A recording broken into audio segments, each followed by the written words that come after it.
આપ સૌને જય માતાજી। આશા રાખું છું કે આપ બધા મજામાં હશો। આપ લોકો બધા જ જાણો છો તેમ અત્યારે સમગ્ર રાજ્યમાં ગ્રામ પંચાયતની ચૂંટણીઓ 22મી જૂને યોજાવાની છે। ત્યારે વડોદરા જિલ્લામાં પણ ગ્રામ પંચાયતની ચૂંટણી હોય, સાથે આપણા પાદરા તાલુકાની અંદર પણ 49 જેટલી ગ્રામ પંચાયતોની ચૂંટણી આગામી 22મી જૂને યોજાવા જઈ રહી છે। ત્યારે ખાસ કરીને સૌ મતદારોને, પાદરા તાલુકાની સૌ જનતાને, જે 49 ગ્રામ પંચાયતોમાં ચૂંટણી થવા જઈ રહી છે, ખાસ કરીને લોકશાહીનું આ મહાપર્વ છે। આપ બધા જ જાણો છો કે ગ્રામ પંચાયતનું મહત્વ શું હોય છે। કોઈ પણ નાનામાં નાનું કામ હોય તે પણ, કે કોઈ મોટું કામ હોય, કે કોઈ રાજ્યની કોઈ યોજનાઓ ડાયરેક્ટ તમને કોઈ ચૂંટાયેલો પ્રતિનિધિ કોઈ ગ્રાન્ટ આપતો હોય, પરંતુ કામ ચૂંટાયેલ ઉમેદવારે કરવાનું આવતું હોય છે।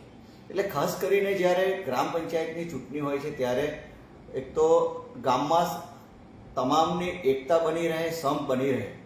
ચૂંટણીઓ વારંવાર આવતી અને જતી રહેવાની, પરંતુ ગામમાં ભાઈચારાની જે નીતિ છે, એકતાની જે વાત છે, જે સંપની વાત છે, એ કાયમ માટે બનેલું રહેવું જોઈએ। એટલે ખાસ કરીને એક તો આ લોકશાહીનું મહાપર્વ છે, ત્યારે આ પર્વની અંદર જે લોકોએ ઉમેદવારી નોંધાવી છે, એ સરપંચ પદની ઉમેદવારી હોય કે સભ્ય પદની ઉમેદવારી હોય, આ તમામ લોકોને હું, જ્યારે એ લોકો ચૂંટણી લડવા જઈ રહ્યા છે, એમનું ભવિષ્ય આગામી 22 તારીખે જ્યારે નક્કી થવા જઈ રહ્યું છે, ત્યારે એ તમામ ઉમેદવારોને હું ખૂબ ખૂબ શુભકામનાઓ પાઠવું છું। ગ્રામ પંચાયતોની ચૂંટણીઓ છે એટલે ખાસ કરીને ગામના જે વડીલો છે, જે માતાઓ, બહેનો છે, યુવાનો છે, તેમને પણ આગામી સમયમાં ગ્રામ માટે કોણ સારું એવું કામ કરી શકશે, ગામના વિકાસમાં સારી રીતે સહભાગી કોણ થશે, એ બધું આપ બધાએ નક્કી કરવાનું આવતું હોય છે ગ્રામ પંચાયતોની ચૂંટણીઓ। પરંતુ અમારો ફક્ત ખાસ એ જ કહેવા માગીશ કે દરેક લોકોએ ગામમાં ભાઈચારો જળવાઈ રહે, એની ખાસ કાળજી રાખીને આગામી સમયમાં પૂરેપૂરું મતદાન થાય, 100% મતદાન ગ્રામ પંચાયતોના ઇલેક્શનમાં થાય, એવી આપ બધાને મારે નમ્ર અપીલ છે।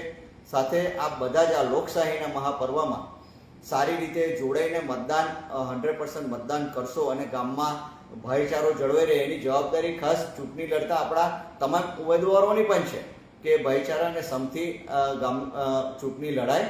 અને આગામી સમયમાં જ્યારે 22મી તારીખે ચૂંટણી યોજાવા જઈ રહી છે, ત્યારે આપ બધાને હું શુભેચ્છાઓ પાઠવું છું। સાથે વડીલોના આશીર્વાદ થકી ગામમાં ભાઈચારો અને શાંતિ જળવાઈ રહે અને શાંતિપૂર્ણ વાતાવરણમાં સુચારુ રીતે મતદાન પૂર્ણ થાય, એવી મારા વડીલો અને સૌ યુવાન મિત્રોને પણ અપીલ કરીશ।